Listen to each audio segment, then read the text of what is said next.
भूत पिशाच और डायन, इनका कोई ठिकाना नहीं होता है।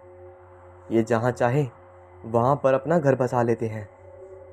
वैसे लोगों का ये मानना है कि जहाँ पर ईश्वर का कोई निशान नहीं होता है, वहीं पर ये अपना घर बसाती हैं। जैसे कोई पुरानी इमारत या फिर ऐसी कोई जंगल जहाँ पर रोशनी का कोई नामो निशान ना हो, कोई टूटा जहाज, कब्रिस्तान या फिर कोई ऐसा स्थान जहाँ पर कभी कोई एक या फिर इससे ज़्यादा लोगों का आगमन ना हो, या फिर कोई ऐसा स्थान जहाँ पर कभी कोई एक या फिर इससे ज़्यादा लोगों की हत्या बिना किसी कारण से की गई हो, वहाँ पर भी भूतों का वास होता है। तो आज हम आपको एक ऐसी ही दास्तान के बारे में बताएंगे। हम बात कर रहे हैं लंदन के हाईगेट कब्रिस्तान की। इस कब्रिस्तान में बहुत से लोगों ने वैम्पायर्स को देखा है, जो कि आए दिन इस कब्रिस्तान में घूमते रहते हैं। अभी तक वैम्पायर्स के बारे में दुनिया भर में केवल अटकलें ही लगाई जाती हैं, लेकिन इस कब्रिस्तान में कई बार लोगों ने मौत के इन राक्षसों को महसूस किया है। आप खुद ही महसूस कर सकते हैं कि कोई भी ऐसी जगह जहाँ पर आप अकेले हों और कोई साया जो आपके आसपास किसी मुर्दे के शरीर से खून पी रहा हो, तो कैसा महसूस होगा। वैसे भी दुनिया भर में कब्रिस्तान का नाम सुनकर लोगों को भूत प्रेत और आत्माओं का ख्याल आ जाता है। कब्रिस्तान के बारे में बहुत से लोग यही मानते हैं कि वहाँ पर रूहों का होना लाजमी है। ये सच है, क्योंकि रूहों का वास वही सबसे ज़्यादा होता है जहाँ उसके साथ कोई हादसा हुआ हो या जहाँ उनका शरीर हो। लेकिन ये रूहें भी कभी किसी को परेशान नहीं करना चाहती हैं। ये भी अपनी दुनिया में अलग तरह से विचरण करती रहती हैं। आइए आज लंदन के उस कब्रिस्तान की सैर करें। हाईगेट कब्रिस्तान उत्तरी लंदन में बनाया गया एक कब्रिस्तान है। ये काफ़ी बड़ा और विशाल है। इस कब्रिस्तान में कई गेट हैं। दुनिया भर में सबसे बड़े कब्रिस्तान के अलावा ये कार्ल मार्क्स की कब्र के लिए भी दुनिया भर में विख्यात है। इस कब्रिस्तान को सन 1879 में शुरू किया गया था। उस समय लंदन एक विचित्र संकट से जूझ रहा था। लंदन में उस समय मृत्यु दर ज़्यादा थी और आए दिन लोगों की भारी संख्या में मौत हो रही थी। लोगों की हो रही लगातार मौतों के बावजूद लंदन में उन्हें दफनाने के लिए कोई जगह बची नहीं थी। इसी समस्या से उभरने के लिए लंदन के उत्तरी छोर में इस हाईगेट कब्रिस्तान का निर्माण किया गया। इस कब्रिस्तान के निर्माण के पहले जगह की किल्लत चलते ही लोग मुर्दों को अपने घर के आसपास ही गलियारों में दफन कर रहे थे, जो कि बहुत ही भयावह स्थिति होती है। रास्तों में दफन मुर्दों से भयानक बदबू आती थी। इस समस्या से उबरने के लिए अधिकारियों ने इस कब्रिस्तान का निर्माण करवाया था। हाईगेट उस समय दुनिया का सबसे बड़ा मानव निर्मित कब्रगृह था। यह कब्रिस्तान 37 एकड़ ज़मीन में फैला हुआ उत्तरी लंदन के बीचों बीच बनाया गया है। इस कब्रिस्तान में एक घंटाघर और ट्यूडर शैली का प्रयोग किया गया है। इसकी इमारतों में शानदार लकड़ियों का इस्तेमाल किया गया है। इस कब्रिस्तान में मिस्र की शैली का भी पूरा प्रयोग किया गया है। इस कब्रगाह के लिए भी आया जिसके लिए इसका निर्माण किया गया था।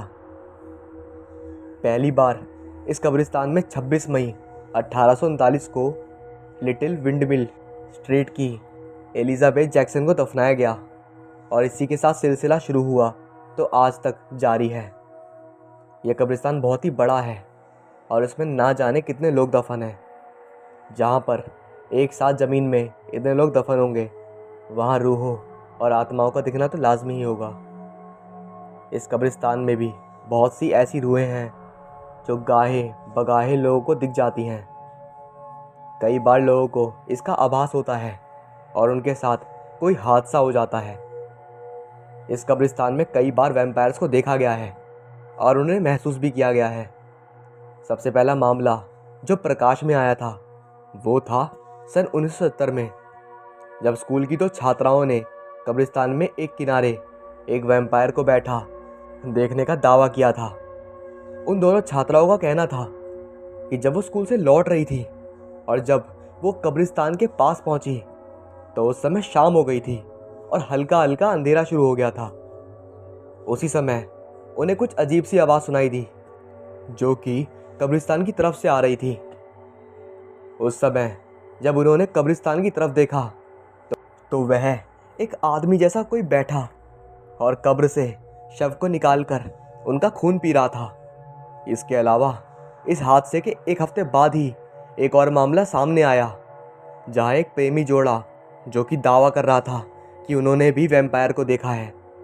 उनका कहना था कि वो दोनों कब्रिस्तान के तीसरे गेट की तरफ रात में गुजर रहे थे। उसी वक्त उन्होंने एक बहुत ही बड़े आदमी को देखा जो कि सामान्य लंबाई से बहुत ज़्यादा बड़ा था। उसका चेहरा अंधेरे के कारण कोई देख नहीं पाया, लेकिन उसके चेहरे का आकार और बनावट मनुष्य से लगती थी। उनका कहना था कि शायद उस अजीब से साये ने उन्हें देख लिया था और वो उन्हीं की तरफ धीमे धीमे बढ़ रहा था। इतना देख वो दोनों वहाँ से भाग गए। इस तरह की कई घटनाएं हैं जो कि हाईगेट कब्रिस्तान में देखने को मिली हैं। कई बार लोगों ने इसे महसूस किया है। इस कब्रिस्तान से होकर जाने वाले सड़क पर कई बार लोगों की दुर्घटनाएं भी हुई हैं। इस कब्रिस्तान में कई बार कब्रों से लाशों को गायब भी करा गया है और समय समय पर इसके मामले आज भी सामने आते हैं। आज भी इस कब्रिस्तान में आसानी से रूहों और आत्माओं को महसूस किया जा सकता है। तो दोस्तों, ये कभी मत सोचना कि हमारी दुनिया में भूत प्रेत, पिशाच और डायन का वास नहीं है। अगर बुरी शक्ति है तो अच्छी शक्ति भी है। एकांत में पड़ा खाली स्थान भूतों का घर होता है, क्योंकि यहाँ पर किसी भी प्रकार की पूजा पाठ नहीं होती है और जहाँ पर पूजा नहीं होती है वहाँ पर भूतों का ही वास होता है, जिसे आप एक नाम वीराना से भी जान सकते हैं। तो आज मैं आपको वीराना में बसे भूत के बारे में ही बताने जा रहा हूँ। ये सब मैं आपको एक कहानी के ज़रिए बताऊँगा, क्योंकि कहानी के अलावा और कोई भी माध्यम नहीं है ये जानकारी देने का। तो ये कहानी है राजध्योग की, जहाँ पर हमारे भाई गोविंद रहते थे। तो आगे की कहानी उन्हीं के शब्दों में। दोस्तों, मेरा नाम गोविंद है और मैं उद्योगपुर का रहने वाला हूँ। मैं एक मेडिकल स्टोर की शॉप में काम करता हूँ। मेरा एक बार राजस्थान में जाना हुआ, और वो भी घूमने के लिए, क्योंकि मेरा वहाँ पर कोई भी काम नहीं पड़ता। मुझे पुराने खंडरों में जाना बहुत पसंद था, उनमें घूमने का बहुत शौक़ था। मेरा यही शौक़ मेरे लिए एक बार बहुत ही बड़ी मुश्किल बन गया, क्योंकि मैं उन खंडरों में जा पहुँचा था जिन्हें लोग वीराना के नाम से पुकारते थे। मुझे लगा शायद इनका नाम ही वीराना होगा बस, लेकिन ऐसा नहीं था। वो अपने आप में ही एक वीराने से कम नहीं थे, क्योंकि वहाँ पर बस्ती थी भूतों, प्रेतों और आत्माओं की। मैं जब वहाँ पर पहुँचा तो मुझे वहाँ की आबो हवा कुछ बदली हुई सी लग रही थी और वहाँ कुछ अजीबोगरीब आवाज़ें भी आ रही थीं, लेकिन किसी के होने का एहसास मुझे लग रहा था। जब मैं कुछ और अंदर जा पहुँचा उस वीराने में, तो मुझे किसी ने पीछे से मेरा नाम लेकर मुझे पुकारा, गोविंद, गोविंद। मैंने पीछे देखा तो पेड़ के पास कोई खड़ा था और वो कोई औरत लग रही थी। जैसे ही मैं उसके पास पहुंचा तो वो वहाँ से गायब हो चुकी थी। मैं उसे ढूंढ ही रहा था कि अब मुझे फिर से एक आवाज़ आई, गोविंद, मैं यहाँ हूँ। मैंने देखा तो फिर मुझे वही औरत नज़र आई, लेकिन अब वो गायब नहीं हुई थी, बल्कि मेरा अपने पास आने का इंतज़ार कर रही थी। जैसे ही मैं उसके पास पहुंचा तो क्या देखता हूँ, वो बहुत ही खूबसूरत थी, मानो जैसे भगवान ने उसे बड़ी फुर्सत से बनाया हो। उसने मुझे बड़ी बेचैनी से पूछा, तुम यहाँ क्या कर रहे हो गोविंद?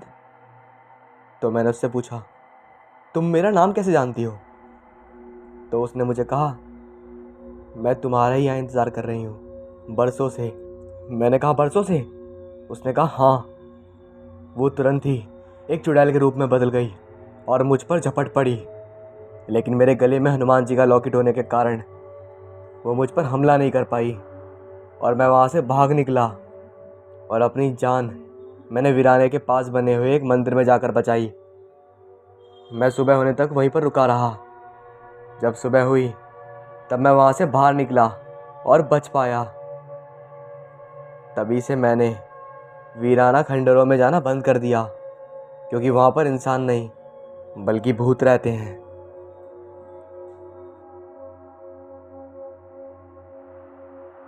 ये कहानी है 4 दोस्तों की। उनके नाम हैं ऋतिक, सूरज, अभिषेक और आशीष। वो चारों दोस्त अपने घरों से दूर मुंबई शहर के एक चौल में रहते थे। वो सभी बेरोजगार थे। अपना जीवन गुजारने के लिए वो चोरी करते और जो कुछ भी चुराते उनका हिस्सा वो आपस में बांटते थे। अब तक उनकी लाइफ में सब ठीक चल रहा था, लेकिन एक दिन उनसे बहुत ही बड़ी गलती हो गई। उन्होंने इस घर में चोरी की जो लगभग 350 साल से बंद पड़ा था।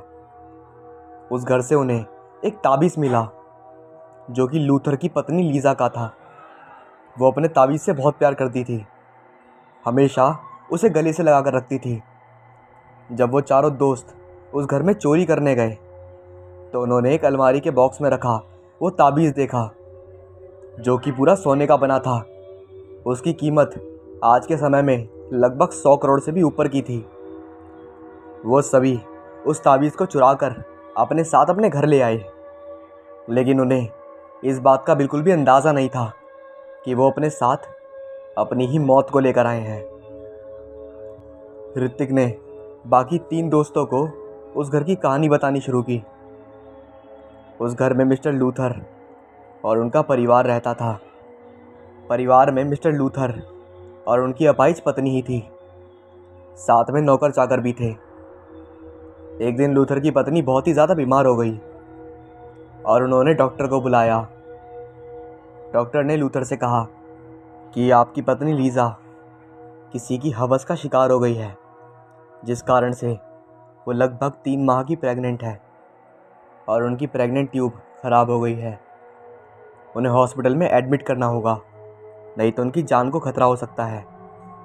लेकिन लूथर ने उन्हें कहा कि इसका इलाज यहीं होगा, बाहर नहीं होगा, और गलती से भी कोई भी बात बाहर नहीं जानी चाहिए। लूथर इस बात से बड़ा परेशान था कि लीजर के साथ ये सब किसने किया और क्यों किया होगा। लूथर दिमागी तौर से बीमार हो चुका था। एक दिन उसने अपनी पत्नी लीजा की गला काटकर हत्या कर दी और सभी नौकरों पर शक करने के कारण एक एक करके उसने उन सबको भी मार दिया। बाद में कुछ गांव वालों ने मिलकर लूथर की भी हत्या कर दी और तभी से लूथर की आत्मा उस घर में मंडरा रही है। लोगों का ऐसा कहना था, जो कोई भी लीजा के हार यानी कि ताबीज़ को चुराता है तो लूथर की आत्मा उसे मार डालती है और वो ताबीज़ अपने आप ही फिर से उस घर में पहुंच जाता है। चारों दोस्त बड़ी गहराई से ये सब सुन रहे थे जो ऋतिक बता रहा था। बस ऋतिक के अलावा उन तीनों को ये सब नहीं पता था उस भूतिया घर के बारे में, जो कुछ भी ऋतिक ने कहा था। लेकिन जब से वो उस ताबीज़ को अपने घर लाए तभी से उनके साथ कुछ ना कुछ घटित होने लगा। फिर एक रात वो आई जब लूथर की आत्मा उनके घर में प्रवेश कर गई, क्योंकि जब वो सभी दोस्त उस घर में की करने गए थे तब उनके एक दोस्त शिवम की मौत हो चुकी थी। ऋतिक के शरीर में लूथर की आत्मा बाकी तीनों दोस्तों के साथ घर पर आ चुकी थी। चोरी की रात ही चारों दोस्तों ने भूत की फिल्म देखने की बात की और एक जापानीज़ हॉरर मूवी लगा दी। लेकिन जब मूवी चली तो उसमें तीनों दोस्तों की ही फ़ोटो चल रही थी, मूवी नहीं। कुछ देर सब दोस्त समझ गए कि हमारे घर में कुछ ना कुछ तो गड़बड़ है। लूथर की आत्मा ने एक एक करके अपना कब्ज़ा करना शुरू कर दिया और धीरे धीरे एक एक करके मारने लगा। जैसे ही सभी दोस्तों की मौत हो गई। तभी लूथर की आत्मा वापस उस घर में चली गई। साथ ही लीज़ा का वो ताबीज़ भी उस घर में वापस चला गया। कहते हैं ना कि जैसी करनी वैसी भरनी। तब से उस घर में काफ़ी चोरों ने जाना बंद कर दिया था।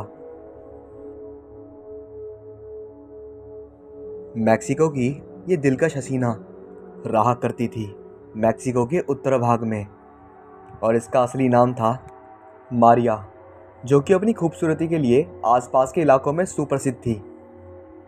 उसके शहर में रहने वाला हर नौजवान मारिया पर फिदा था, और हर शाम जब मारिया अपना पसंदीदा सफ़ेद गाउन पहनकर निकलती थी तो बहुत खूबसूरत लगती थी। एक दिन बाजार में उसे एक नौजवान मिला जो मारिया को देखते ही उसके रूप से मोहित हो गया, और मारिया को भी वह व्यक्ति बहुत पसंद आया। उस लड़के ने मारिया के सामने शादी का प्रस्ताव रखा, और दोनों ने ही जल्दी ही शादी करके एक खुशहाल जीवन व्यतीत करना चालू कर दिया। मारिया सदा ही खुश रहने वाली लड़की थी, क्योंकि वह अपने निजी जीवन से बहुत खुश थी। उसका पति उसे बहुत खुश रखता था। दिन गुजरते गए और मारिया के 2 बेटे हुए, लेकिन मारिया का पति अब पहले की तरह उससे प्यार नहीं करता था। मारिया की पर्सनैलिटी और इमोशंस ज़रूरतों के पूरा ना होने के कारण मारिया पहले जितनी खुश नहीं थी। एक दिन मारिया का पति किसी काम के सिलसिले में दूसरे शहर गया और फिर कभी वापस नहीं लौटा। मारिया कई दिनों तक अपने पति का इंतज़ार करती रही, और उसके ख्याल में रो रो कर उसका बुरा हाल हो गया। अब वह पहले जितनी सुंदर नहीं रही थी। एक दिन नदी किनारे अपने दोनों बच्चों के साथ घूमते वक्त मारिया ने अपने पति को किसी और महिला के साथ घोड़ा गाड़ी में जाते हुए देखा। उसके पति ने अपने बच्चों की तरफ मुस्कुराकर देखा, लेकिन मारिया को पूरी तरह से अनदेखा कर ऐसे दिखाने लगा जैसे वह मारिया को जानता ही ना हो। इस घटना के बाद मारिया बहुत गुस्सा हो गई, और गुस्से में आकर मारिया ने फैसला किया कि वह अपने पति की आखिरी निशानी यानी उन दोनों बच्चों को ख़त्म कर देगी। ऐसा फैसला मारिया ने प्रतिशोध की भावना से किया, क्योंकि उसका पति अपने बच्चों से बहुत प्यार करता था। मारिया ने गुस्से में आकर अपने दोनों बच्चों को नदी में डुबोकर मार दिया। जब तक मारिया ने अपना होश संभाला तब तक बहुत देर हो चुकी थी। उसके दोनों बच्चों की मौत हो चुकी थी, और उनके शव नदी में बहते चले जा रहे थे। मारिया ने एक बार तो अपने बच्चों को नदी से बाहर निकालने की कोशिश की, लेकिन शायद हालात काबू में नहीं थे। नदी का प्रभाव ज़्यादा होने के कारण उसके बच्चे नदी में बह गए। मारिया को अपने किए का बहुत अफसोस हुआ, और अपने किए पर शर्मिंदा और दुखी होने के कारण कुछ ही दिनों में मारिया की भी मौत हो गई। अपने इस खौफनाक अपराध के बाद शायद मारिया की आत्मा को मुक्ति नहीं मिली, और वह एक बार फिर जाग गई। उसकी आत्मा उसी नदी और मारिया के घर के आसपास के इलाके में भटकने लगी। मारिया की मौत के कुछ ही दिनों बाद वहाँ के सारे निवासियों ने ये दावा करना शुरू कर दिया कि उन्हें सफ़ेद ग्राउंड में एक महिला रात के वक्त दिखाई देती है। शुरुआत में इन बातों पर किसी ने भी गौर नहीं किया, लेकिन कुछ ही समय बाद उन गांव से बच्चों के गायब होने की घटनाएं सामने आने लगी। साथ ही ऐसे लोगों की संख्या में भी ये चर्चा होने लगी जो कह रहे थे कि उन्होंने एक सफ़ेद ग्राउंड वाले महिला को देखा है, जो अक्सर नदी के पास बैठी रोती रहती है। उसके रोने की आवाज़ में दुख भी है, और एक अजीब सा डरा देने वाला भय भी है। कुछ लोगों ने बताया कि अगर कोई उस रोती हुई महिला के पास जाता है तो वह महिला अचानक गायब हो जाती है, लेकिन उसके रोने की आवाज़ फिर भी आती रहती है, और वह आवाज़ इतनी भयानक होती है कि अगर कोई उस आवाज़ को सुन ले तो उसके कानों में वह आवाज़ काफ़ी दिनों तक गूंजती रहती है। कुछ ही दिनों में एक और बच्चे की गायब होने की घटना सामने आई, और गांव वालों को नदी के किनारे अलेक्जेंडर नाम का एक 15 साल का बच्चा बड़ी ही गंभीर हालत में मिला। होश आने पर बच्चे ने जो बातें गांव वालों को बताई वो सुनकर गांव वालों के होश उड़ गए। अलेक्जेंडर ने बताया कि जब वह नदी किनारे बैठा था तो उसने देखा एक सफ़ेद गुरन पहरी महिला अचानक रोते हुए नदी के पानी से बाहर निकली। उसका चेहरा बेहद डरावना था और उसकी रोने की आवाज़ बहुत खौफनाक थी। वह महिला पानी से बाहर निकली और अपने सामने खड़े बच्चे को एक ध्यान में देखती रही। उस महिला के देखने मात्र से वह बच्चा उस महिला की ओर खींचता आ गया और देखते ही देखते वह बच्चा उस महिला के पास पानी में पहुंच गया। वह महिला रोती रही और उस बच्चे को पानी में डुबाने लगी। देखते ही देखते वह महिला गायब हो गई और उस बच्चे का शव पानी के ऊपर दिखाई देने लगा और पानी का बहाव उसके शरीर को अपने साथ बहाएगा। ये देख अलेक्जेंडर बहुत डर गया और वहीं बेहोश हो गया। इस घटना के बाद वहाँ के लोग समझ गए कि हो ना हो इन घटनाओं का कारण मारिया की भटकती रूह है, क्योंकि वह आत्मा हमेशा रोते हुए ही दिखाई देती थी। इसलिए वहाँ के लोगों ने इस आत्मा का नाम द क्राइंग वूमेन रख दिया और तभी से इस रोती आत्मा का भयानक कहर पूरे मैक्सिको पर हावी हो गया। एक समय ऐसा भी आया जब लोग अपने बच्चों को बाहर तक नहीं जाने दे रहे थे। मारिया के खौफ से सन 1960 तक मैक्सिको के कुछ भागों में महिलाएं अपने बच्चों को स्कूल तक नहीं भेजती थी, क्योंकि मारिया के खौफ का शिकार छोटी उम्र के बच्चे ही हुआ करते थे। लोगों का मानना है कि मारिया की आत्मा आज भी अपने अगले शिकार के तलाश में घूम रही है। लोगों का कहना है कि मारिया आज भी अपने बच्चों को ढूंढ रही है और जब भी उसे उसके बच्चे या उनकी उम्र का कोई भी बच्चा दिखाई देता है तो वह उसके पास आती हैं। लेकिन जब वह ये देखती हैं कि वह उसका बच्चा नहीं है तो भी वह उस बच्चे को मार देती है और अचानक से वहाँ से गायब हो जाती है। कुछ लोगों का ये भी कहना है कि जो भी मारिया को देख लेता है उसका बुरा समय शुरू हो जाता है। इस बात में कितनी सच्चाई है ये तो शायद कोई जान सके, लेकिन इस बला की खूबसूरती में लिपटी मौत के बारे में सुनकर एक भयानक खौफ मन में बैठ ही जाता है। मैड्रिड अमेरिका का कम आबादी वाला खूबसूरत और आधुनिक नगर है जो मकई और चावल की फसलों के कारण प्रसिद्ध है। चारों ओर से खूबसूरत खेतों खलिहानों से उसे घेरा गया है। एक लेक्चरर की हैसियत से मेरी नियुक्ति इसी नगर में एक कॉलेज में हो गई। मैंने अमेरिका ही में अपनी पूरी तालीम पूरी करी थी और वहीं नौकरी भी मिल गई थी। तब मैंने सोचा कि अच्छी तरह सेट हो जाऊं तो भारत जाकर अपनी मंगेतर को ब्याह करके यहाँ ले आऊँगा ताकि तन्हाई दूर हो सके। खाने से निपटने के बाद चहलकदमी करना मेरी आदत थी, लिहाजा मैं बिना नाका चहल करने के लिए घर से निकल जाता था।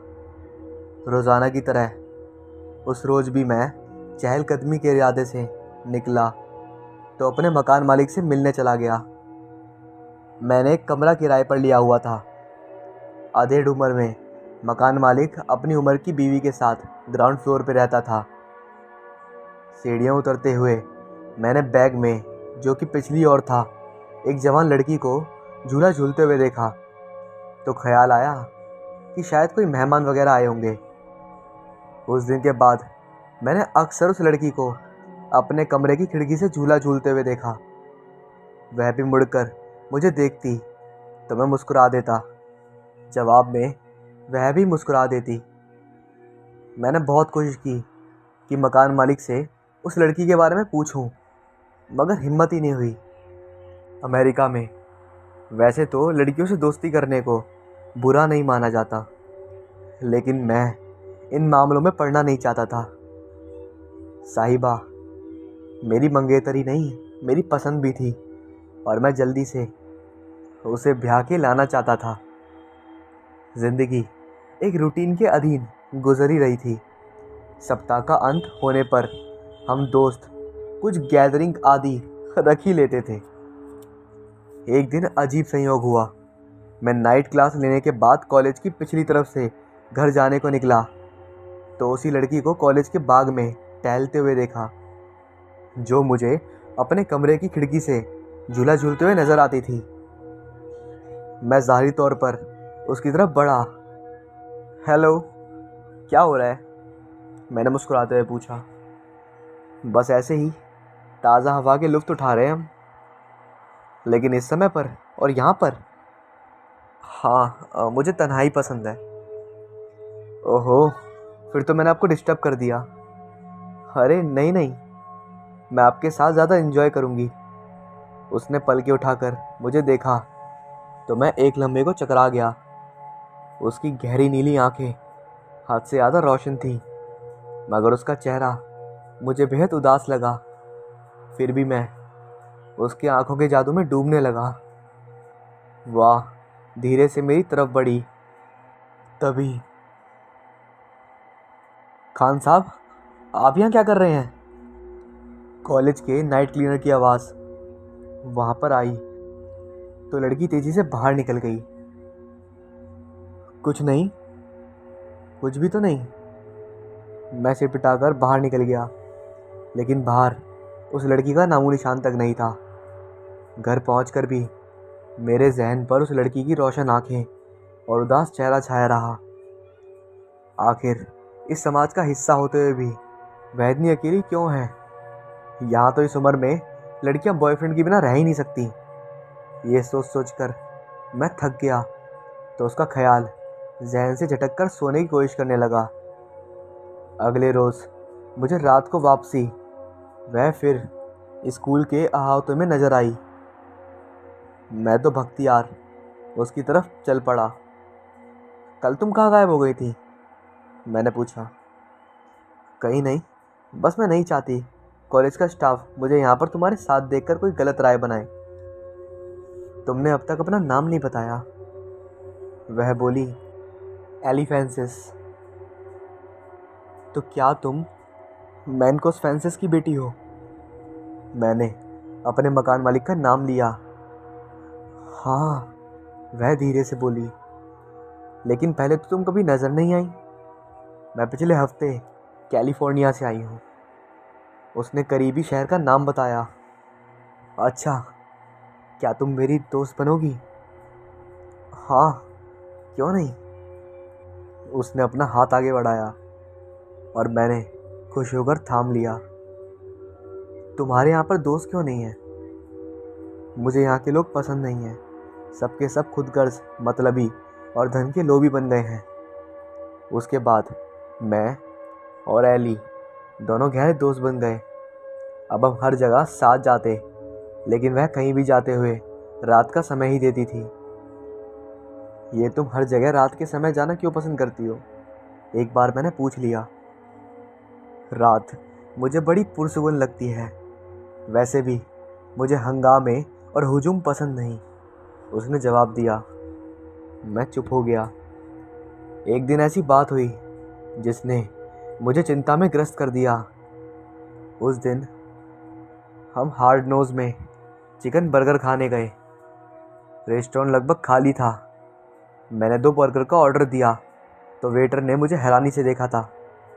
जब मैं एली से बात करने के लिए साथ साथ बर्गर से आनंदित हो रहा था, तब भी वह वेटर मुझे हैरानी से देख रहा था। यार, आखिर हम ऐसी कौन सी अनहोनी सी बातें कर रहे हैं जो वेटर हमें बार बार चेक कर रहा है? मैंने एली से सरगोशी की। मैं और तुम एक साथ हैं, ये बात तो अनोखी है ना? उसकी रहस्यमय मुस्कुराहट मुझे कति बुरी लगी। एक बात और थी, जब कभी हम बाहर जाते और रात को देर से वापस आते तो एली मुझे उस समय तक खुदा हाफिज ना, जब तक मैं अपने अपार्टमेंट का दरवाज़ा खोलकर अंदर दाखिल नहीं हो जाता था। मैंने उसे उसके कमरे में दाखिल होते हुए कभी नहीं देखा था। एक बार चांदनी रात में मिसिसिपी दरिया के किनारे टहलते हुए मैंने यूं ही एली से उसके गुलबंद के बारे में पूछ लिया कि आखिर वह अपने इतनी सुंदर खूबसूरत गर्दन के गिर्द गुलबंद क्यों पहने रखती है। एली काफ़ी देर तक मुझे टालती रही, फिर उसने मुस्कुराकर गुलबंद उतार दिया और पलक झपकते ही एक सर्दी की पूरी तेज़ लहर मेरे बदन में प्रवेश कर गई। ऐसा लगता था जैसे उसकी गर्दन काट कर फिर से जोड़ी गई हो और अब भी खून उसके गिर्द जमा हो। डर गए ना? एली की आवाज़ मुझे दोबारा उसकी दुनिया में घसीट लाई। नहीं तो, लेकिन बेहतर है कि ये गुलबंद पहन लो। मैंने खुशक होते हुए होठों पर जबान फेरी। दरअसल हाल ही में मेरा ऑपरेशन हुआ था। जख्म तो भर गया है लेकिन निशान बाकी है, इसलिए मैं गुलबंद का इस्तेमाल करती हूँ, वरना लोग तुम्हारी तरह भयभीत हो जाएंगे। उसने तफसील बताई तो मैं शर्मिंदा होकर खामोश हो गया। एली मुझे कभी सुबह के समय नहीं मिलती थी। उसके कथन अनुसार वह कहीं जॉब करती थी। जब शाम के साए ढलने लगते थे वह मिलने आया करती थी। अक्सर घर में आकर काफ़ी आदी बना देती और मेरे अस्त व्यस्त चीज़ों को तरतीब से भी लगा देती। वह सभी काम बहुत आत्मीयता से संपन्न करती। सच्ची बात तो यह है कि वह जब मेरे काम करती तो बड़ी अपनी सी लगती थी। कल दोपहर में हम पजाजट होटल में लंच करेंगे, क्या ख्याल है? जब वह वापसी के दरवाजे तक आई तो मैंने पूछा। नहीं, वह सर्द लहजे में बोली। लेकिन क्यों? मैं हैरान हुआ, क्योंकि वह पजाहट बहुत पसंद करती थी। अगर मुझसे दोस्ती रखना चाहते हो तो कभी दिन में मत मिलना, और दिन में मिलने के लिए कभी मत कहना, और ना ही मेरे माँ बाप से कभी मेरे बारे में पूछना, वरना वह दिन हमारी दोस्ती का आखिरी दिन होगा। ये कहकर वह तेज़ी से बाहर निकल गई। उसने आखिर क्यों ऐसा कहा, ये मैं सोचते सोचते बेड पर लेट गया। मेरा सर दुखने लगा तो मैं दोबारा चाय बनाने लगा। एली सिर्फ मेरी दोस्त नहीं बल्कि हमदर्द और महबूब बन गई थी। जब तक मैं उससे मिलना लेता मेरा दिन मुकम्मल नहीं होता था। अगले दिन वह ना मिली तो मैं अजीब अवस्था में था। मैंने सोचा कि उसके घर जो नीचे ही था जाकर मालूम करूं। फिर सोचा कहीं एली बुरा ना मान जाए। 2 दिन बाद वह मिली तो मैं दीवाना होकर उसकी तरफ बढ़ा, बख्तियार होकर उसके हाथ अपने हाथ में ले लिए। लेकिन अगले ही लम्हे में मैंने घबरा कर छोड़ दिए उसके हाथ, क्योंकि बहुत सर्दी थी, या यूं कह लो बहुत सर्द थे उसके हाथ।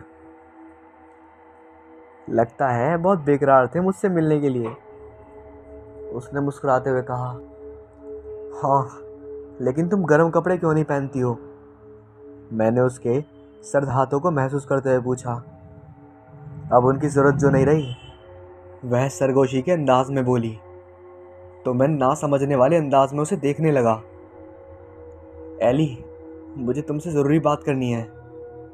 मैंने दिल ही दिल में शब्द तरकीब दिए, क्योंकि मैं जानता था कि जो शब्द मैं कहने जा रहा हूँ वह एक आम अमेरिकन लड़की के लिए बेहद मामूली थे, लेकिन एली एक भिन्न लड़की थी। वह बुरा भी मान सकती थी। उस समय भी हम रात के अंधेरे में बाग के कोने में सर्दी से ठिठुरते हुए बैठे थे। मुझे गुस्सा भी आ रहा था कि हम गर्म कमरे में हीटर जलाकर भी तो बैठ सकते थे, लेकिन एली को खुली फिज़ा पसंद थी। उस समय भी वह मज़े से आंखें बंद किए बैठी थी और मैं उसे देखने में मगन था। हाँ कहो, क्या कहना चाहते हो? क्या तुम मुझसे शादी करोगी?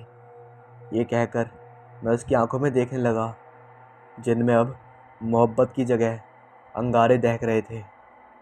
तो आखिरकार तुम भी आम मर्द निकले, अपनी तमन्नाओं और ख्वाहिशों के गुलाम। मिस्टर खान, मैं तुम्हें गलत समझी। तुम भी इस कल्चर का हिस्सा बन चुके हो। आइंदा मुझसे मिलने की कोशिश मत करना। ये कहकर वह तेजी से उठी और अपेक्षाकृत एक अंधेरे कोने में गायब हो गई। अब एली मेरे लिए एक रहस्यमयी हस्ती का रूप धारण कर चुकी थी। आखिर मैंने उसे शादी के लिए पेशकशी तो दी थी। अपनी मंगेतर को बुलाकर उसकी जुल्फों का कैदी होने लगा था और वह इस मामूली बात पर नाराज़ हो गई थी। मैंने फैसला कर लिया, मैं कल ही मिस्टर सेंसस से मिलकर बात करूंगा कि एली इतनी जज्बाती क्यों रहती है। उसके बाद मैं भी बाहर से निकलकर अपने घर की तरफ चल पड़ा। घर पहुंचकर मैंने हीटर ऑन किया, फिर इलेक्ट्रिक केटल ऑन की और अपनी टेबल पर बैठा। मेज पर कई दिनों की डाक जमा थी।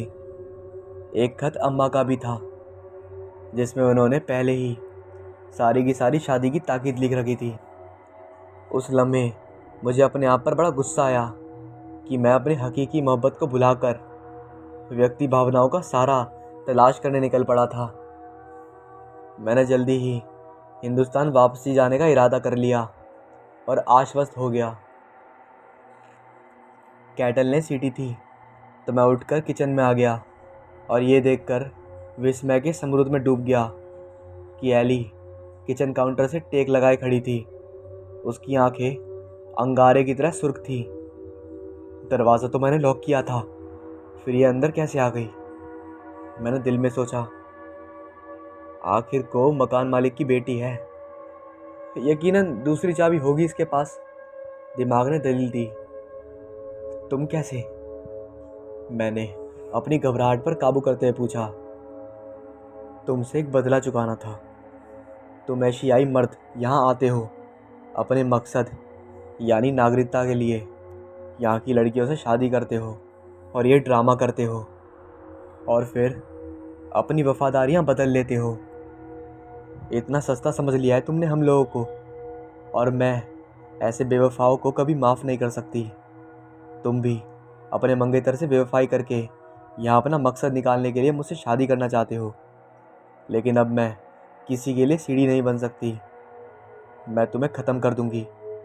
ऐसा कहकर उसने किचन काउंटर से तेज़ धारदार चाकू उठाया और तेज़ी से मेरी तरफ आगे बढ़ी। अगर मैं फुर्ती ना दिखाता तो यकीनन वह चाकू मेरे सीने में उतर चुका होता। एली तुम पागल हो क्या? क्या कर रही हो ये? होश में आओ, मैं बेवफा नहीं हूँ, मैंने चिल्लाकर कहा। लेकिन वह बहुत तेज़ी से मेरी बाँह छेदने में कामयाब हो गई। फिर भी मैं उसे समझाता रहा, यकीन करो मैं बेवफा नहीं। न जाने कौन सी भावना के अधीन मैं तुमसे शादी का ख्वाहिशमंद हो गया था। मैं जल्दी ही इंडिया जाकर अपनी मंगेतर को ब्याह लाने का इरादा रखता हूँ। ये सुनकर एली पीछे हट गई और बोली, यही तुम्हारे हक में बेहतर भी है। इसके बाद वह तेज़ी से मुड़ी और बाहर निकल गई। पागल लड़की, कहकर मैं तेज़ी से अस्पताल की तरफ चल पड़ा। खून तेज़ी से बह रहा था और मुझे डॉक्टर की ज़रूरत थी। मरहम पट्टी करवाने के बाद जब मैं घर लौटा तो सुबह के आसार प्रकट हो रहे थे। नमाज अदा करके मैं अपनी ज़िंदगी बचाने पर अल्लाह का शुक्र अदा करते हुए बिस्तर में जा घुसा। सुबह जाकर मैंने चाय की प्याली हलक से उतारी और अपने मकान मालिक के दरवाजे पर पहुंच गया ताकि उनकी बेटी के कारनामों से आगाह करूं। दस्तक देने पर मिस्टर सेंसस ने दरवाज़ा खोला और मेरी बाह पर पट्टी बंदी देखकर अपने साथ अंदर ले गए। ओहो खुदाया, ये सब कैसे हुआ? मिसेस सेलर ने हमदर्दी से बाह को छुआ। यही सब कुछ तो मैं आपको बताने आया हूँ, वह व्यंग्यात्मक स्वर में बोला और पूरी कहानी उनको सुनाने के बाद सलाह दी। मेरे ख्याल में आपको एली के सिलसिले में किसी मनोवैज्ञानिक विशेषज्ञ से मशवरा करना चाहिए। वह किसी के लिए भी खतरा बन सकती है। वह इलाज की हद से दूर निकल चुकी है। मिस्टर सेंसस ने सिगार का कश लेते हुए कहा, एली को इस दुनिया से गए हुए 5 साल हो गए हैं और इन 5 सालों में तुम तीसरे व्यक्ति हो जो उसका शिकार हुए हो। मिसेस सेंसर ने रहस्य उद्घाटन किया। एली इस दुनिया में नहीं है। उसके सर्द हाथों का तस्वर रूप करते ही सर्दी की एक तीव्र लहर मेरी रग रग में प्रवेश कर गई। क्या कह रही हैं आप? शब्द मेरे कंठ में अटकने लगे। हाँ, 5 साल पहले तुम्हारा एक देशवासी हमारा किराएदार था। एली उससे मोहब्बत करने लगी थी। दोनों की शादी हो गई, लेकिन चंद ही दिनों में दोनों के बीच मतभेद जन्म लेने लगे। एक झगड़ा इतनी शिद्दत अख्तियार कर गया कि उसके पति ने गुस्से में उसे चाकू से हलाल कर डाला और फरार हो गया। जब से शायद उसकी बेकरार रूह हर एक से बदला लेने के लिए बेचैन रहती है। तुम खुशकिस्मत हो कि किसी बड़े नुकसान में नहीं बचे। हम समझे कि शायद एली की बेकरार रूह को करार आ गया है, तभी तुमने पहले कोई शिकायत नहीं की। वरना पहले अगर कोई अकेला नौजवान कमरा किराए पर लेता तो सिर्फ हफ्ता भर ही ठहर पाता। बेहतर है कि तुम ये अपार्टमेंट खाली कर दो, ताकि अब हम इसे सील कर दें। ये कहकर मिसेस सेंसस ने अपने आंसू पहुँचे। मेरी हालत ऐसी थी जैसे काटो तो बदन से खून ही ना हो। मैं जड़ता जैसी हालत में वापस अपने अपार्टमेंट में आ गया और सामान पैक करने लगा। तो क्या वह एली की रूह थी जिससे मैं प्यार करने लगा था? क्या वह रूह भी मुझसे मोहब्बत करने लगी थी? मैंने अपने आप से सवाल करते हुए पैकिंग शुरू कर दी और ये फैसला भी कर लिया कि जब भारत जाने का सीट कंफर्म नहीं हो जाती, मैं अपने एक दोस्त के यहाँ रहूँगा। जब मैं अपना सामान लेकर बाहर निकला तो आखिरी सीढ़ी पर कदम रखते हुए पीछे मुड़कर देखा। मुझे लगा जैसे एली कमरे की खिड़की से मुझे हाथ हिलाकर खुदा हाफिज कह रही है। उस समय उसकी गहरी नीली आंखों से आंसू बह रहे थे। मैंने भी बख्तियार हाथ हिला दिया और भारी कदमों से सड़क पर आ गया, ये सोचते हुए आगे बढ़ने लगा कि मेरे प्रियजन और अन्य लोग मेरे साथ पेश आने वाली इस घटना पर विश्वास करेंगे। क्या उन्हें मेरी बाह पर जख्म का निशान ये यकीन दिला सकेगा कि ये एक ऐसी रूह की निशानी है जिसके साथ बेवफाई की गई थी। सुबह सुबह राघव के घर की डोरबेल बजी। अरे मधु, जरा देखना कौन है। अंदर से राघव ने अपनी वाइफ मधु को आवाज़ दी। मधु ने दरवाज़ा खोला तो सामने थे मैथिलिक डिसूजा, जो देखने में किसी चर्च के पादरी थे। जी आप? मधु ने डिसूजा से पूछा। Hello my child, I am Mister D'Souza. पास के एक गांव से आया हूँ। हमें मिस्टर राघव से काम था। मधु ने उन्हें बिठाया और अंदर चली गई राघव को बुलाने। वैसे ही अरे मधु, कौन आया बाबा? बाहर आते हुए राघव ने कहा। अरे फादर डिसूजा, कहिए कैसे आना हुआ यहाँ पर? फादर डिसूजा ने कहा। हेलो राघव जी, एक्चुअली मैं चर्च पर पादरी हूँ और यही कुछ 130 मील की दूरी पर एक गांव है, वहीं में रहता हूँ। हम गांव के लोग चाहते हैं कि हमारे गांव में एक बहुत ही पुराना चर्च है जिसे हम सुधार कर अच्छा बनाना चाहते हैं। आप तो एक बिल्डर हैं, किसी से मैंने आपके बारे में सुना था, सो आपसे मिलने चला आया। अगर आप इंटरेस्टेड हैं तो मुझे मेरे नंबर पे कॉल कर दीजिएगा। फादर डिसूजा अपना विजिटिंग कार्ड राघव की तरफ बढ़ाते हुए बोले। राघव ने कहा, एक्चुअली फादर, मैं वैसे शहर में ही रहकर बिल्डिंग बनवाता हूँ और आपने कहा कि जहाँ चर्च बनवाना है वो एक गांव है और काफ़ी दूर भी। फादर ने कहा, मिस्टर राघव, आप ऐसा बिल्कुल भी मत सोचिएगा कि वहाँ आपको कोई दिक्कत होगी। जब तक काम चलेगा वही गांव में एक रेस्ट हाउस है, वहाँ आपके ठहरने का इंतज़ाम हम कर देंगे और खाने पीने के लिए वहाँ आपको एक रसोइया और एक नौकर भी मुहैया करवा दिया जाएगा और आप बीच बीच में अपने शहर भी आ सकते हैं। राघव ने 3 दिन का समय मांगा। फादर ने कहा, ओके मिस्टर राघव जी, आपके कॉल का हमें बेसब्री से इंतज़ार रहेगा। इतना कहते हुए फादर अपने गांव के लिए रवाना हो गए। फादर के जाते ही राघव ने अपने कलीग मिस्टर सक्सेना को कॉल करा और फादर से हुई सारी बातें अब सक्सेना जी को बता दी। सक्सेना जी कहते हैं, पर सर आप तो शहर में ही कॉन्ट्रैक्ट साइन करते हैं, फिर आज आपने यहाँ से दूर गांव के एरिया में कॉन्ट्रैक्ट क्यों लिया? राघव ने कहा, सक्सेना तुम सही कह रहे हो, मैंने आज तक अपने ही शहर या आसपास के इलाके में ही काम किया है, पर आज फादर डिसूजा से मुलाकात हुई तो लगा एक बार बाहर का भी काम कर लिया जाए।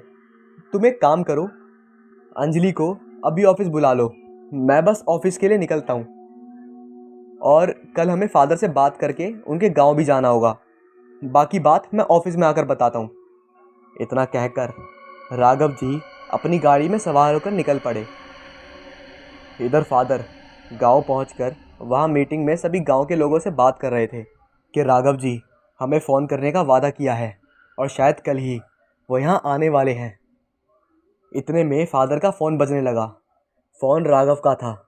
उन्होंने फादर से कहा, मैं अभी ऑफिस पहुँचने वाला हूँ, वहाँ मेरे कुछ कलीग से बात हुई है और यहाँ का काम देख मैं आपको फिर फ़ोन करता हूँ, मुझे थोड़ा वक्त दीजिए।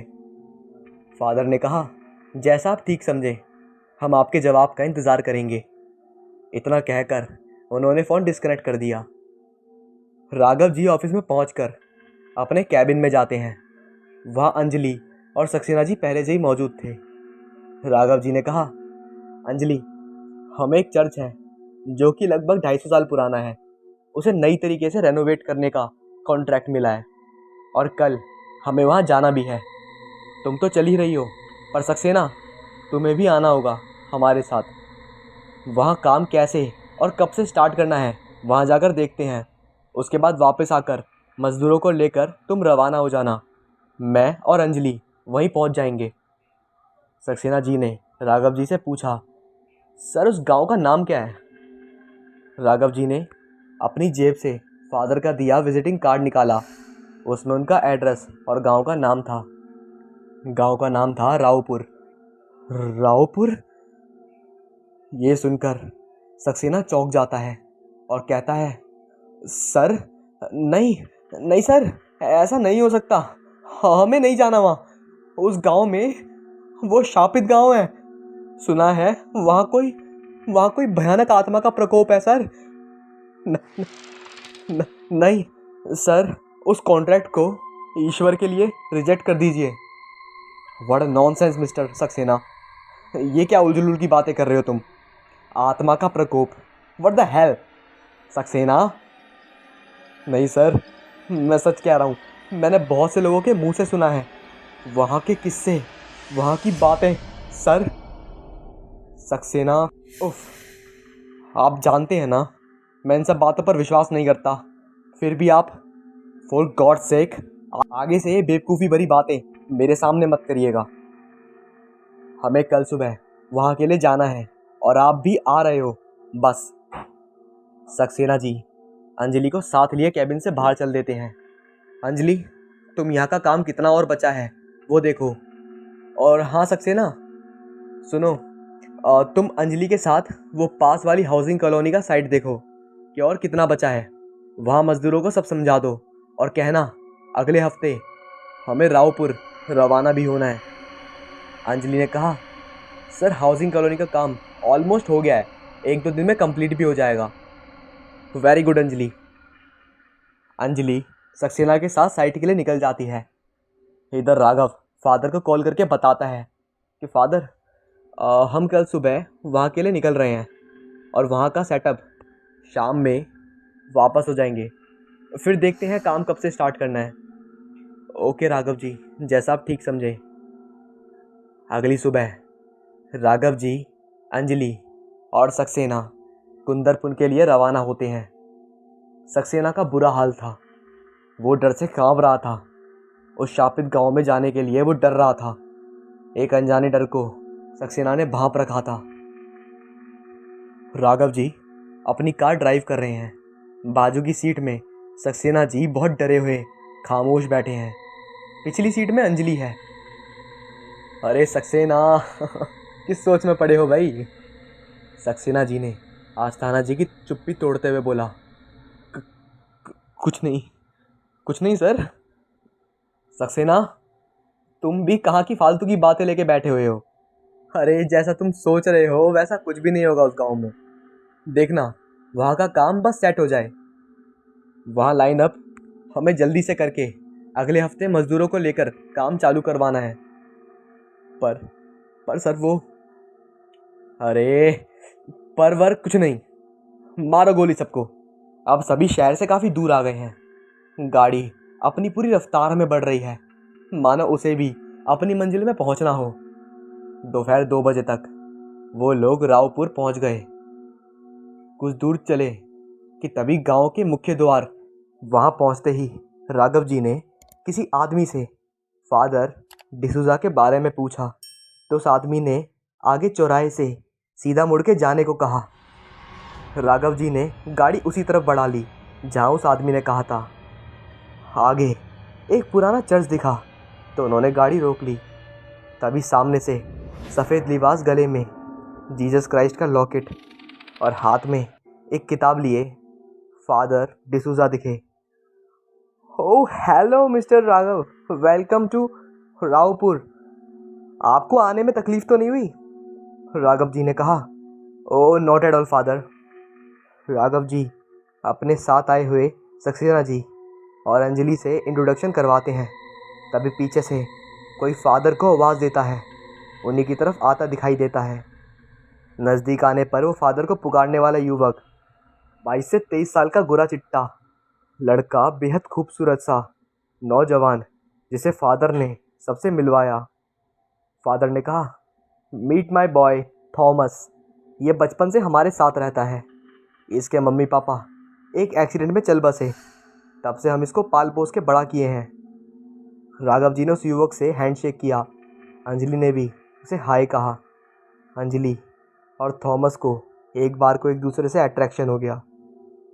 तभी फादर ने सभी को गेस्ट हाउस में लेकर गए। चाय नाश्ता कर राघव जी ने चर्च देखने चल दिए, पर सक्सेना जी ने बहाना मारकर वहीं रुक गए। फादर के साथ राघव जी और अंजलि भी थे। तभी पीछे से थॉमस भी आ गया। तभी साथ थे थॉमस चोरी नज़रों से अंजलि को ही देखे जा रहा था। चर्च को देख राघव जी ने कहा, ओके फाइन फादर, यहाँ का काम तो हो जाएगा। अगले हफ्ते हम फिर आते हैं, उसके बाद काम चालू करते हैं। तभी राघव जी का फ़ोन बजता है और फ़ोन करने वाला कोई और नहीं, सक्सेना जी थे। सर चलिए ना यहाँ से, और कितना टाइम लगेगा? राघव सक्सेना जी से बात करते हुए थोड़ा आगे चले जाता है। थॉमस और अंजलि साथ में ही थे। थॉमस और अंजलि की नज़रें एक बार फिर मिली और अंजलि हल्की सी मुस्कान देकर नीचे नज़रें झुका लेती है। उसका शर्माता हुआ चेहरा देख थॉमस ने पूछा, मिस अंजलि क्या हुआ, आप ऐसे मुस्कुरा क्यों रही हैं? अंजलि ने कुछ नहीं में सर हिलाया और बाहर की तरफ को चल पड़ी। पीछे पीछे थॉमस भी आ गया। बाहर आते ही राघव जी अभी भी सक्सेना को समझाते हुए नजर आए। राघव जी ने कहा, अरे सक्सेना तुम फ़ोन रखो यार, बस आ ही गए। अंजलि और राघव गेस्ट हाउस में आकर फादर से बात किए। राघव जी ने कहा, ओके फादर, अब इजाज़त दीजिए, हम अगले हफ्ते ही आएंगे। Okay Raghav ji, God bless you. Raghav ji गाड़ी में सक्सेना जी और अंजलि को बैठने को कहा और अंजलि पिछली सीट में आकर बैठ गई और बाहर खड़े थॉमस को देखकर एक मुस्कान दी। राघव जी फादर से बात करते रहे। तभी मौका देख थॉमस भी कार के पास जहाँ अंजलि बैठी थी वहाँ आकर एक पर्चली अंजलि जी को दे देता है और एक हल्की सी मुस्कान देकर थोड़ा दूर होकर अंजलि को देखता है। शायद वो प्यार ही है जो थॉमस को अंजलि की तरफ आकर्षित करता है, पर अनजान है इस बात से कि अंजलि उसके बारे में क्या सोचती है। अंजलि थॉमस का दिया पर्चा खोलकर देखती है तो उसमें थॉमस का मोबाइल नंबर था। अंजलि फिर एक मुस्कान देकर उसी नंबर पर एसएमएस करती है और उस एसएमएस में लिखा था, this is my number Anjali. Thomas खुश हो जाता है। राघव जी गाड़ी चला देते हैं। अंजलि पीछे पलट पलट के थॉमस को ही देखे जा रही थी और थॉमस अंजलि को। दोनों एक दूसरे को तब तक देखते गए जब तक वो दोनों एक दूसरे से ओझल ना हो गए। शहर पहुंचकर राघव जी घर पर अपनी वाइफ मधु को आवाज़ देने लगे, मधु कहाँ हो तुम?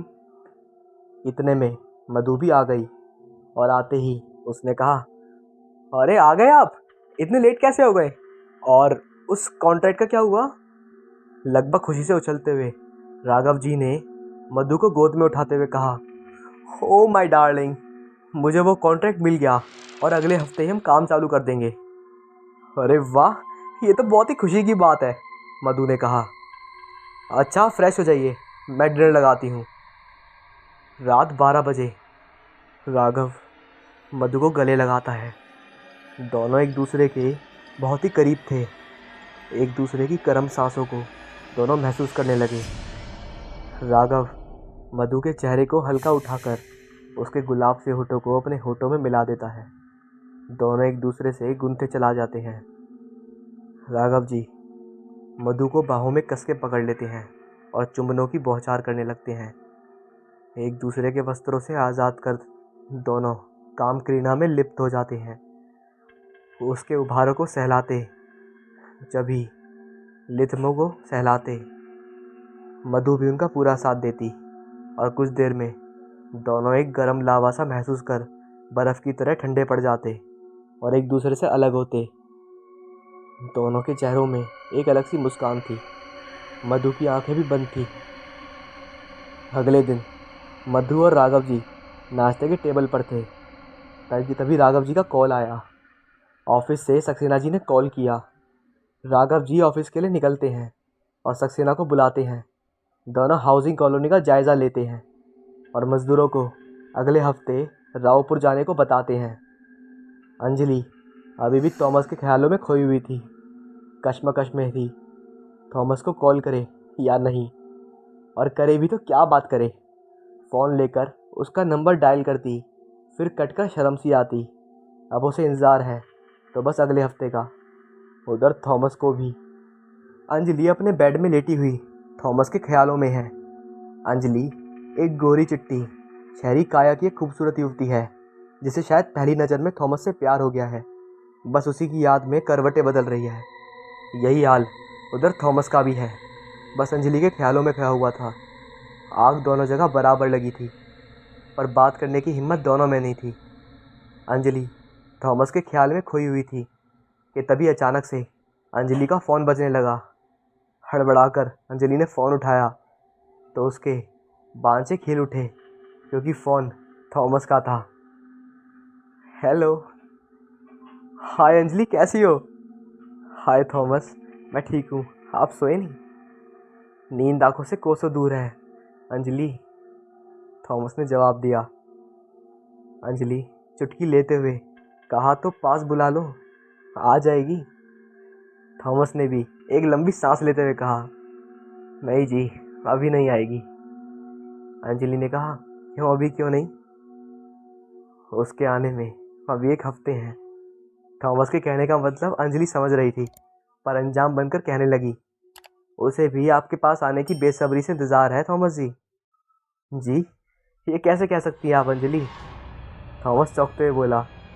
तो अंजलि ज़ोर से हंसते हुए कहने लगी, थॉमस जी, अब आपको अगले हफ्ते तक इंतज़ार करना होगा।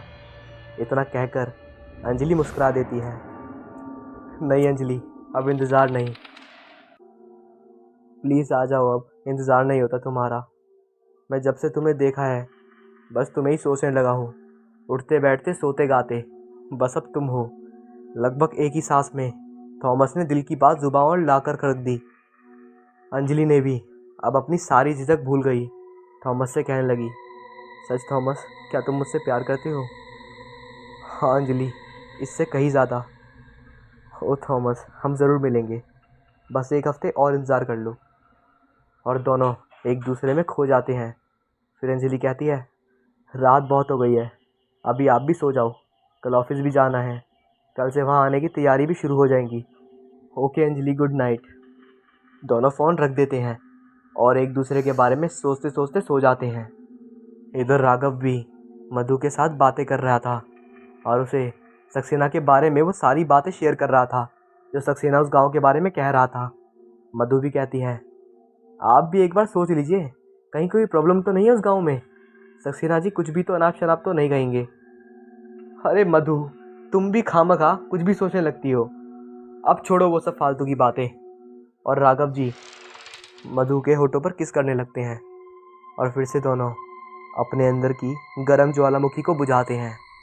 अगली सुबह 9 बजे राघव जी ऑफिस में हैं और अंजलि उनके कैबिन में फ़ाइल लिए एंट्री होती है।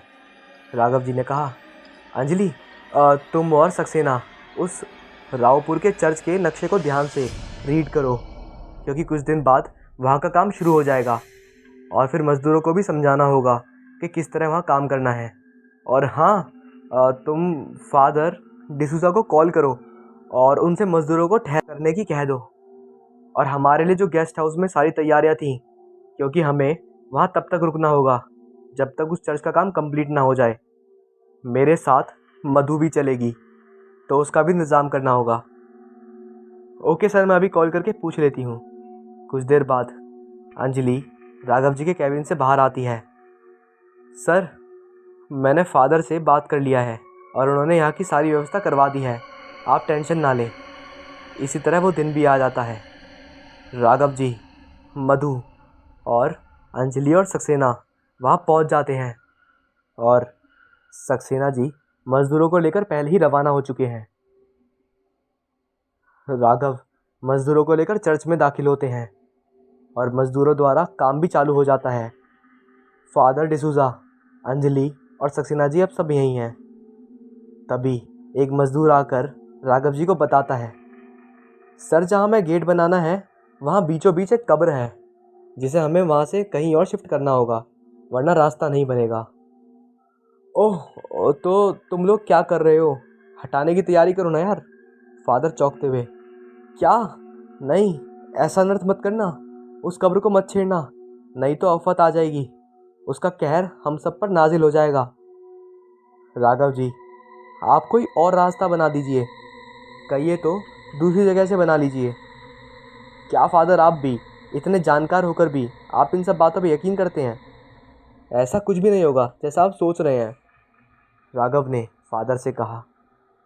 नहीं राघव जी, वो कब्र जिसकी है वो एक खतरनाक डायन की है, जिसे आज से 250 साल पहले यहाँ के एक फादर लॉरेंस ने अपने तंत्र विद्या से कैद कर यहीं कंपाउंड में दफन किया था। अगर उसकी कब्र यहाँ से हटाई गई तो समझ लीजिए आफत हम सब पर आ जाएगी, कोई नहीं बचेगा। ऐसा क्या है फादर, मुझे बताइए, राघव ने कहा। अब बात फ्लैशबैक में जाती है। आदर्श जी, बात 250 साल पुरानी है। ये गांव उस वक्त छोटा सा हुआ करता था। हमने तो अपने बुजुर्गों से सुनी है और उन्होंने अपने बुजुर्गों से। उस ज़माने में एक राजा हुआ करता था, मोहकदत्त। मोहकदत्त एक बहुत ही अच्छा राजा था और बहुत ही नेक था। वो अपनी प्रजा के प्रति बहुत ही न्यायप्रिय था। उसका एक छोटा भाई था, राजदत्त, जो उसके विपरीत था, जालिम और अय्याश किस्म का। औरतों की इज्जत से खेलना उसका पेशा नहीं, शौक था। ये बात जब मोहकदत्त को मालूम हुई तो उसे गांव से हुक्का पानी बंद कर दिया गया और गांव से बाहर निकाल दिया गया। राजदत्त अपनी आदतों से बाज नहीं आया और एक रात गांव में चोरी छुपे घुस गया। एक 27 साल की लड़की जो अपने घर के पीछे खेतों में लघुशंका के लिए निकली थी, उसने उसे अपनी हवस का शिकार बना लिया और रात भर उसकी इज्जत लूटता रहा और फिर उसके दोनों स्तन काटकर उसे वहीं छोड़ गया, जिसे वहाँ के जानवर नोच नोच के खा गए। अगले दिन उस लड़की की खोज शुरू हुई, पर उस लड़की का अता पता नहीं चला। फिर 2-4 दिन बाद एक औरत घबराई हुई भागते भागते गांव में आई और गांव के बाहर जंगल में एक सड़ी गली लाश के बारे में उसने बताया। पूरा गांव उस ओर भागा। लाश पूरी तरह से खराब हो गई थी। लड़की के घर वालों को सूचित किया गया। सभी रोते बिलखते उसकी लाश को गांव में ले आए। कुछ दिन सब कुछ ठीक था, पर अचानक राजदत्त दोबारा उस गांव में घुस गया और किसी और औरत को तलाशने लगा, पर काफ़ी देर तक कोई हाथ नहीं लगा। तो वो वापस जाने को हुआ तो उसे कुछ आहट सुनाई दी, तो पलट कर देखा तो कोई युवती जंगल की तरफ जा रही थी। राजदत्त सोचता है, इतनी रात गई ये कौन है जो सुनसान जंगल की तरफ जा रही है। ये सोच वो उसी युवती के पीछे हो लाता है।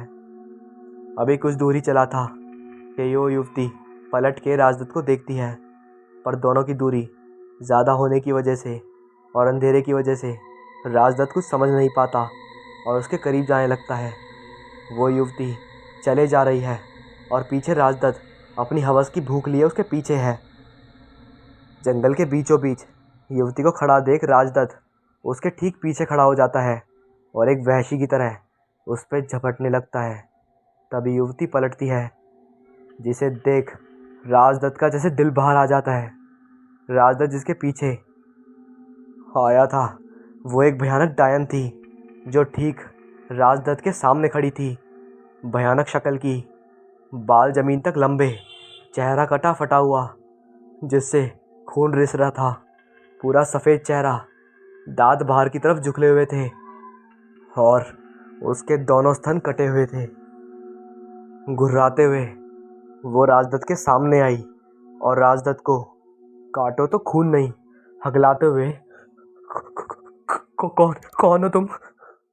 उस डायन ने कहा, तेरी मौत। मुझे क्यों लेकिन? एक भयानक सी हंसी के साथ डायन कहती है, भूल गया मुझे जब तू मेरी इज्जत को तार तार किया और मुझे मार डाला। आज तू मरेगा, मरेगा तू। उस डायन की आंखें अंगारे की तरह दहक रही थीं और फिर नुकीले नाखून से उसने राजदत्त के गले में घुसाकर उसे मारने लगती है। उसके इस वार से एक खून का फव्वारा निकल पड़ा, फिर दूसरा वार उसके पेट में, जिससे उसका पेट पूरी तरह से कट गया और उसकी आंतड़ियों को वो डायन खाने लगती है। अगली सुबह गांव के एक बुजुर्ग को छत पर लाश मिलती है। लाश इतनी गंदी थी कि पहचान में नहीं आती और उसके बाद शुरू हुआ उस गांव में मौत का तांडव। हर रात किसी का जानवर मरता या कोई इंसान। गांव में दहशत फैल गई। ये बात राजा को पता चल गई तो उन्होंने उसी गांव के चर्च के फादर लॉरेंस को बुलवाया और एक खास अनुष्ठान कर उस डायन को कैद कर उसी चर्च में दफनाया गया और सख्त हिदायत दी गई कि कुछ भी हो जाए इस कब्र से कोई छेड़छाड़ नहीं करेगा, वो यहाँ कैद है। फादर की ये सारी बात सुनकर राघव ने फादर से कहा, आप बेफिक्र रहें, हम उस कब्र से छेड़छाड़ नहीं करेंगे, बस इसे इसी कंपाउंड में महफूज दफना देंगे। फादर ना चाहते हुए भी राघव की बात मान लेते हैं। सारे मजदूर राघव जी के नेतृत्व में काम संभालते हैं और पहले कब्र की खुदाई होती है। कब्र के अंदर एक ताबूत है जिसे मोटे मोटे जंजीरों से बांधा गया है और उसे आराम से निकालते हैं और उठाने को होते हैं कि तभी गांव के कुछ लोग भागे भागे आते हैं और इस काम को यहीं रोकने को कहते हैं। गांव के लोग कहने लगते हैं, ये नर्थ मत कीजिए साहब, वो चुड़ैल अगर फिर से जाग जाएगी तो महाप्रलय आ जाएगी। जो जहाँ है उसे वैसे ही रहने दीजिए और अपना काम कर लीजिए। पर राघव जी ने सभी को सांत्वना देते हुए कहा, आप लोग बेफिक्र रहिए, मैं आपको और आपके गांव को कुछ भी नहीं होने दूंगा। गांव के लोग आगे कुछ नहीं कहते और डरते हुए वापस चले जाते हैं। इधर कुछ मजदूर उस ताबूत को उठाते हैं और आगे बढ़ते हैं कि अचानक ताबूत एक मजदूर के हाथों से छूटकर नीचे गिर जाता है और ताबूत खुलता है और एक धुएं का गुब्बार उस ताबूत से निकलता है, जिसे देख वहाँ मौजूद सभी लोग की चीख निकल जाती है। उस ताबूत के अंदर लाश को देख राघव जी कहते हैं, आई कांट बिलीव दिस, ऐसा कैसे हो सकता है? ये लाश तो 250 साल पुरानी है और इसे देखकर ऐसा लग रहा है जैसे इसे अभी दफनाया गया हो। अंजलि डर से बेहोश हो जाती है और मधु भी आश्चर्यचकित हो जाती है और राघव के पीछे छुप जाती है। लेकिन मौका देख फादर होली वाटर उस लाश में छिड़क देते हैं और जल्दी से बंद करवा के एक महफूज जगह में रखवा देते हैं और मजदूर भी हड़बड़ी में उस ताबूत को हल्का खुला छोड़कर वापस चले जाते हैं। रात 11 बजे इधर गांव में शुरू होने लगता है मौत का तांडव। गांव से अब लोग गायब होने लगते हैं और दूर कहीं किसी की लाश छतविछल हाल में मिलती है। अब तक गांव में एक सन्नाटा है। उसी सन्नाटे में अंजलि और थॉमस की मुलाकात होती है। आज वो दोनों खुश हैं। दोनों बातों में इतना खो जाते हैं कि वक्त का तगाजा दोनों को नहीं मिलता। ओ अंजलि, मुझे इस दिन का कब से इंतज़ार था। हाँ Thomas, I love you. and I can't live without you. Me too है थॉमस। और अंजलि थॉमस को किस करती है और दोनों गले मिल जाते हैं। अब दोनों के बीच में जिस्म का खेल होता है। कभी कोई किसी के चेहरे को सिलाता है तो कभी नितंबों को सहलाता है। अंजलि भी उसके किए का ठीक वैसा जवाब बखूबी देती है। काम क्रीड़ा में लिप्त होने वाली ये दो जिस्म एक जान। इसी दौरान हल्की सी चीख अंजलि की निकली और कुछ देर में एक गर्म लावा दोनों में महसूस हुआ और फिर शांत पड़ गए। रात 1 बजे। अंजलि, अब चलो, मैं तुम्हें गेस्ट हाउस छोड़ देता हूँ, रात काफ़ी हो गई है। थॉमस अंजलि को गेस्ट हाउस में छोड़ वापस अपने घर की तरफ निकलता है। कुछ दूर चलने पर थॉमस को अंजलि की आवाज़ आती है। थॉमस, थॉमस रुक जाओ। थॉमस मन में कहता है, अंजलि ये इस वक्त यहाँ? थॉमस पलट कर देखता है तो अंजलि सामने ही खड़ी है और उसे देख मुस्कुरा रही है। अरे अंजलि, क्या हुआ? तुम्हें इस वक्त तुम गेस्ट हाउस में होना चाहिए था। जाओ सो जाओ। अंजलि उसके करीब आती है और थॉमस उसका हाथ पकड़ता है। अरे ये क्या अंजलि, तुम्हारे हाथ इतने ठंडे कैसे? अंजलि उसकी तरफ पीट करके खड़ी हो जाती है। थॉमस जैसे ही लिली को अपनी तरह घूमता है, ये देख थॉमस की चीख निकल जाती है। अंजलि, अंजलि तुम नहीं हो, कोई और है। अंजलि। अंजलि के रूप में वो भयानक डायन, वो चुड़ैल थी जिसके शक्ल पूरी तरह सफ़ेद, मानो खून ही ना हो जिसमें, और कटा फटा निशान, बाल सफ़ेद, चेहरे पर झुर्रियाँ, दांत नुकीले और नाखून लंबे। उस चुड़ैल के जिस्म में निकलती वो भयानक बदबू। थॉमस भागने को होता है पर पैर ज़मीन से चिपक गए थे, हिल भी नहीं पा रहा था वो। चुड़ैल का भयानक रूप और गुर्राहट जिसे किसी का भी दिल कांप जाए, एक बार थॉमस के पेट में, और थॉमस का पेट पूरी तरह से फट जाता है, और दूसरा बार गले में अपने नाखूनों से करती है जिससे खून का फव्वारा निकल पड़ता है। थॉमस की आखिरी चीख और थॉमस वहीं मारा जाता है। अगली सुबह 8 बजे गांव का एक आदमी बदआवाज सा चिल्लाता हुआ गांव में आता है।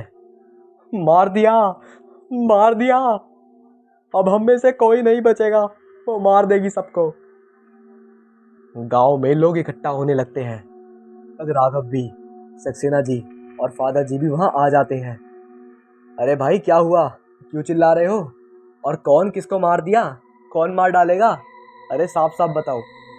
वो आदमी कुछ नॉर्मल होता है और बताता है, साहब वो गांव के बाहर वो लाश लाश। राघव कहता है, क्या? किसकी लाश? उस आदमी ने बताया, थॉमस। थॉमस। क्या हुआ? थॉमस को क्या हुआ? फादर घबराते हुए पूछते हैं तो उस आदमी ने डरते हुए बताया, वो थॉमस की लाश वहाँ गांव के बाहर जंगल में पड़ी है। इतना सुन सबके पैरों तले ज़मीन खिसक जाती है। फादर वहीं गश खाने को होते हैं तो राघव जी उन्हें संभालते हैं। क्या बकवास कर रहे हो तुम? थॉमस की लाश? हाँ साहब, चलिए मेरे साथ। सबके सब उस आदमी के पीछे चल देते हैं। वहाँ सचमुच थॉमस की लाश थी जिसे देख अंजलि जोर से चीखती है। लाश बुरी हालत में थी, जिसकी आंखें तक नोच ली गई थी, पेट खुला हुआ था और आंतड़ियाँ बाहर निकली हुई फटी हुई थी। अब भी उसमें खून निकल रहा था। ये देख सब सकते में आ जाते हैं। पुलिस को सक्सेना जी इन्फॉर्म करते हैं और बॉडी का पंचनामा कर फादर को सौंप देते हैं। और पुलिस इस मर्डर का राज जानने सबसे पूछताछ करती है पर सुराग कुछ नहीं मिलता। 2 हवलदारों को सादे कपड़ों में वही तैनात कर दिया जाता है। गांव के लोग इतने दर्दनाक हादसे के बाद डरे हुए हैं। रात 11 बजे सारा गांव सन्नाटे में है और बाहर कुत्तों के रोने की आवाज़ और उल्लुओं के भयानक आवाज़ दिल दहलाने में काफ़ी थी। राघव जी, मधु जी, सक्सेना जी और अंजलि और फादर गेस्ट हाउस में हैं। अंजलि का तो रो रो के बुरा हाल है। सभी लोग अंजलि और फादर को दिलासा दे रहे हैं। आगे क्या होगा इसका अंदाज़ा लगाना भी मुश्किल था, लेकिन फिर फादर डिसाइड करते हैं कि अब इस चर्च में और काम आगे नहीं होगा और उसे जो ये काम कर रही है, चाहे फादर की जान ही क्यों ना चली जाए, उसे वो कंट्रोल करके रहेंगे। इसके लिए फादर अपने दोस्त एंथनी से बात करते हैं। एंथनी शहर में एक काफ़ी प्रचलित फादर थे, जिन्हें काफ़ी विद्या थी पोजेस करने की। तो वो भी अपने दोस्त का लिफाफा पढ़कर तुरंत रावपुर के लिए रवाना हो जाते हैं। इसके बाद वो अपने दोस्त से मिलते हैं और डिसूजा को गले लगा लेते हैं। डिसूजा का रो रो के बुरा हाल था, तो वो भी उसे सांत्वना देते हैं और कहते हैं, मैंने इसके बारे में सब जान लिया है और मेरे पास इसे ठीक करने का सिर्फ एक ही तरीका है। फादर पूछते हैं, लेकिन वो क्या एंथनी? मैं किसी भी तरह द डेविल एनकोलॉजी को लाना पड़ेगा।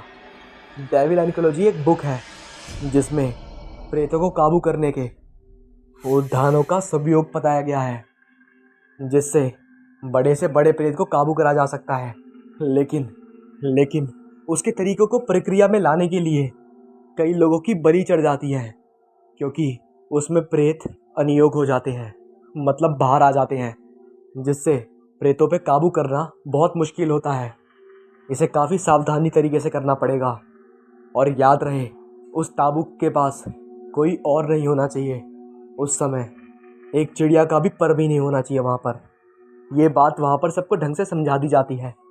उसके बाद इस प्रक्रिया को अगली रात 2:30 बजे करा जाता है, जिसमें सब वहाँ पर खड़े होते हैं सिवाय अंजलि के, क्योंकि अंजलि काफ़ी ज़्यादा बीमार थी और राघव, सक्सेना, मधु और काफ़ी गांव वाले मशाल लेके वहाँ खड़े थे। और फादर डिसूजा और फादर एंथनी दोनों साथ में थे उस चर्च के बिल्कुल नज़दीक। उस ताबूत के पास सारे गोला बनाकर खड़े थे। कोई गांव वाला वहाँ पर हनुमान चालीसा गा रहा था, तो कोई अल्लाह की फरियाद कर रहा था और कोई बाइबल के वर्स पढ़ रहा था।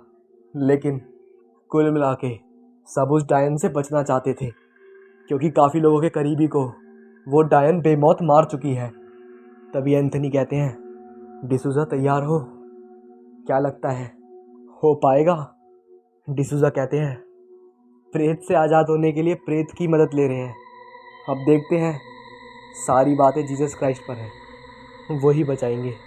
फिर एंथनी पढ़ना चालू करते हैं और धीरे धीरे एक लहर बन जाती है उस ताबूत के चारों तरफ, जिसमें काफ़ी भयानक हंसी की आवाज़ आ रही थी।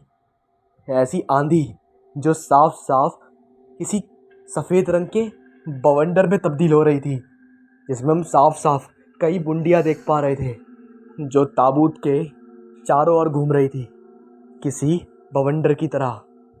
एंथनी और हमारे डिसूजा जी दोनों के दोनों उस डेविल बाइबल में से बरस पड़े जा रहे थे, जिसके बाद डिसूजा को अपने पैरों के पास किसी के हाथ होने का एहसास हुआ। तो उन्होंने नीचे देखा, तो देखा उनके पैरों के नीचे एक सर उनकी तरफ देखकर हंस रहा है और काफ़ी भयानक चेहरा बनाया हुआ है। और ये कोई और नहीं, उनका बेटा था थॉमस, जिसने उनके टांगों को पकड़कर उसी बवंडर में खींच लिया और वो उसी बवंडर में घूमने लगे, जिसमें हमें साफ साफ दिख रहा था कि उन्हें कई सारे प्रेत मिलकर खा रहे थे। और साथ में उसी बवंडर में हमें वो डायन भी दिख रही थी, जिसे भी काफ़ी सारे प्रेतों ने पकड़ रखा है। वो निकलने की काफ़ी कोशिश कर रही थी, लेकिन चाहकर भी निकल नहीं पा रही थी। एंथनी सब कुछ देख रहे थे, लेकिन वो फिर भी नहीं रुके। वो बोलते रहे। तभी वो बवंडर एक बड़ा आकार लेकर उस ताबूत में समीप होकर समझा गया, जिसके बाद वो ताबूत बंद हो गया। एंथनी बैठकर खून की उल्टी कर रहे थे। सभी गांव वालों ने उन्हें संभाला और सब गांव वाले मान चुके थे कि अब वो फादर को खो चुके हैं।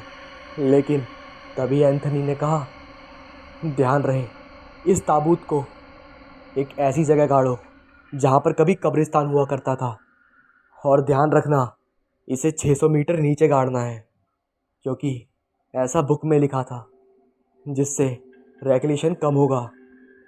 इसके बाद फादर बेहोश हो गए।